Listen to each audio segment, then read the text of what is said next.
I'll do it. Welcome back to Jonny time. We're here. This is Mama. Hi. This is me. Oh wait, can you do Yeah, hold sure this, Mama? This is me. And you know the guy that mostly takes my videos? He's here. Well, it's time to do it. Mama's now our new videoer. Oh, I am? Okay, so we're here at Ben's. It's Maple Weekend. Yeah, guys. Look what I want to show you. Free. Free tours start here. And we're going to do it. Are you guys ready for the next tour also? Yes. All right, I think we're ready to go. So if you guys want to follow me, we'll get started. We're Let's running a little bit go. smaller Did of a you group, but undo that'll be it? good, so I won't have to Let's yell. see. I'm already losing Is my it a voice. bit? So if you're going to come and follow me, we'll get going. This is going to be awesome. Keep my hand on you, okay? So my name is Joe. Again, I'll be starting the tour with you guys. No, I am not Ben, but we do get to meet him in a little bit. So he'll finish up the tour with you guys in the evaporator room. I'll hopefully at least be able to explain some of the finer tunings as to how we collect the sap here at Ben's Sugar Shack. Give you a better idea of what's involved with the process.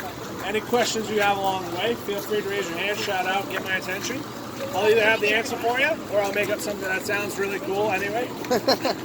But ultimately, if I don't have the answer, we'll make sure we follow up with Ben once we get down to the evaporator room. So yeah, my name is Joe. Feel free to shout out if you need me. You're getting videoed. Remember, this is Jonny time. Oh man, some people got it better of us. All right, so a pop quiz. Very I'd like elected. to start off with asking, does anybody know how many gallons of sap it takes us to boil to get 1 gallon of maple syrup? A lot? Yep. So on average, we'll say it's 40 to 1. Sometimes it can be 50, depending upon the quality of the sap and the water content in it. But on a good day, 40 to 1 is what we're striving for. So we have two methods of collecting. We do the traditional tap and bucket method, and the blue line system, which you'll see across the street, which we will actually go take a closer look at in just a few moments. But if you'd like to come up, I'm going to pop this lid off for you. You can actually see the sap is actively flowing today, so feel free to take a look at the bucket. And most of that is what's actually come in today.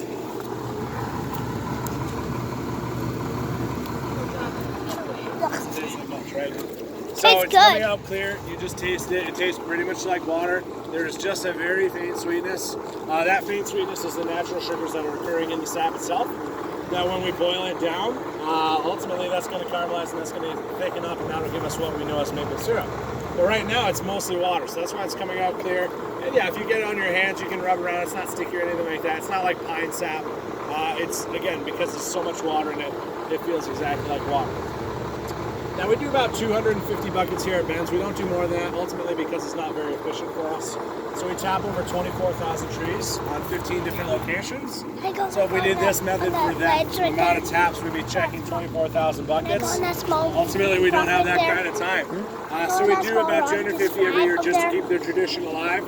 But we use the blue line system across the street for the majority of our collecting because we have so many trees that we tap.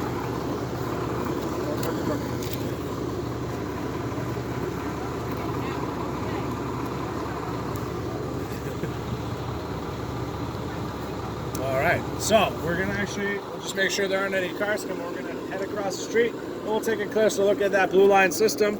I'll show you exactly how we have it set up in those trees and how we're collecting from all of the trees that we have on those 15 different locations.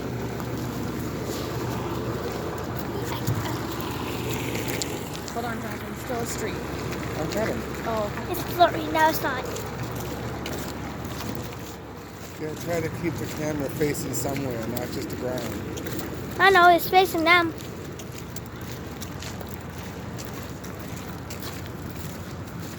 Those are the weird looking blue tubes.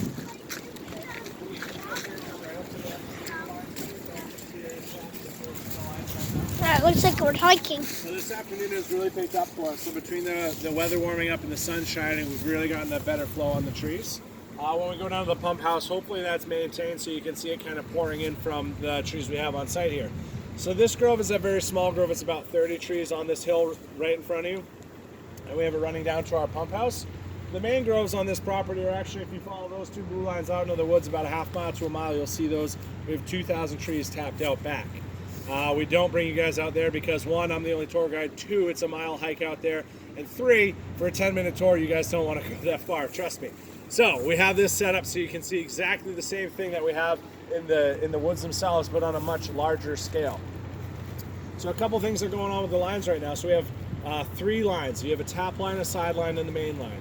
The tap lines are what actually run up and down with the tree in there. What's plugged into the tree on the back side, you can see here, or the front of that big tree right there, that white tab. So that replaced the metal tap that we saw on the tree with the bucket, and that's the system that we use for this modern day blue line system.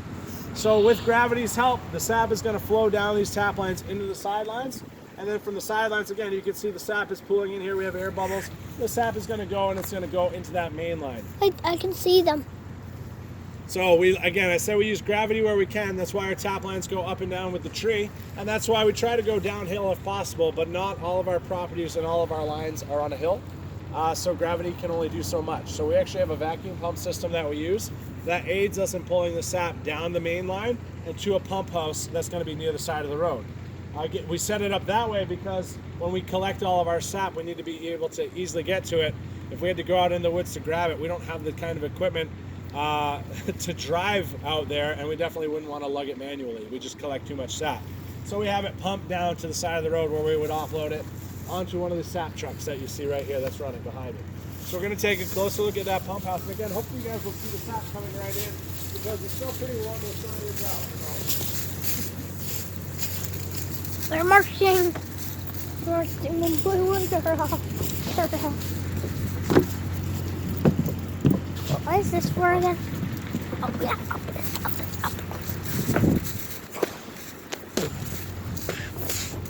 Oh, there's all the syrup in there, huh? All that sap.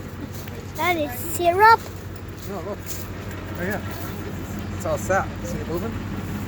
I believe the season will be 6 to 7 weeks. This season will be a lot shorter, unfortunately, just because of the weather. So important to note, we do take our taps out every year, so we don't leave them in the trees. And then we will re-tap every January, and from January till the end of February we'll be tapping. And then hopefully at the end of February, that's when the flow of the sap will start, once it starts to warm up. So we look for 35 to 45 degree temperatures during the day with a slight cool off at night. And ultimately it warms the trees up enough so that the sap is going to start flowing up and down in the trees. And as long as it doesn't get too cold, the sap won't refreeze at night. Again, this season has been really slow because the temps have been too cold.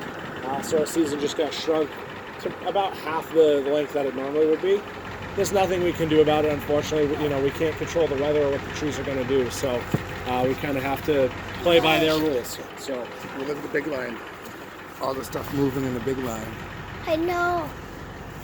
Yeah, so you can see some sap right in there. So that line actually is going to run from this tub Kinda not into the working. tank behind you. Right now the pump is not running.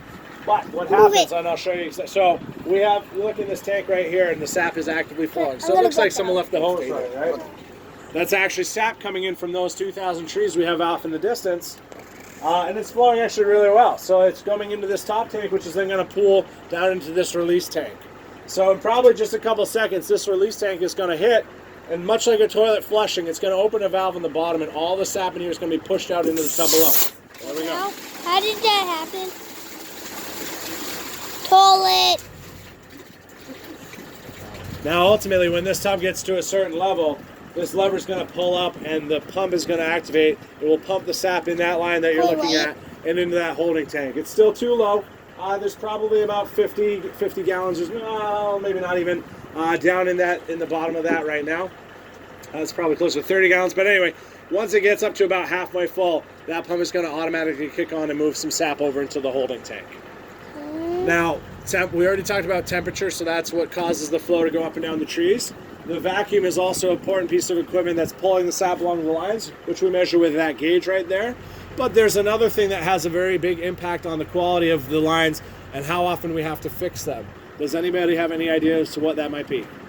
Water? Animals, yeah.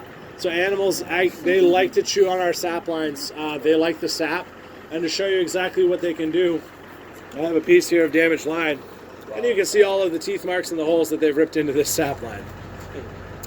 So what happens ultimately is the pressure is going to drop on our vacuum and it's not going to pull the sap down. So when that happens, we have to cut out the damaged section and replace it with a new, so that pressure will jump back up and the sap will start flowing back into this tank here. you're not collecting all the lines in the winter time, right? We're so not. the lines stay in the woods. Yeah, so we leave the main lines up for the year, but we do take the taps out and we re-tap them in January every year. So we have to drill a new hole. We'll put a tap on at a different location on the same tree. You can re-tap the same tree, but you can't use an old hole. You do have to start a new hole. Oh, it's gonna run out soon. What's that? It looks like it's gonna run out soon. And why do you pull the taps every year?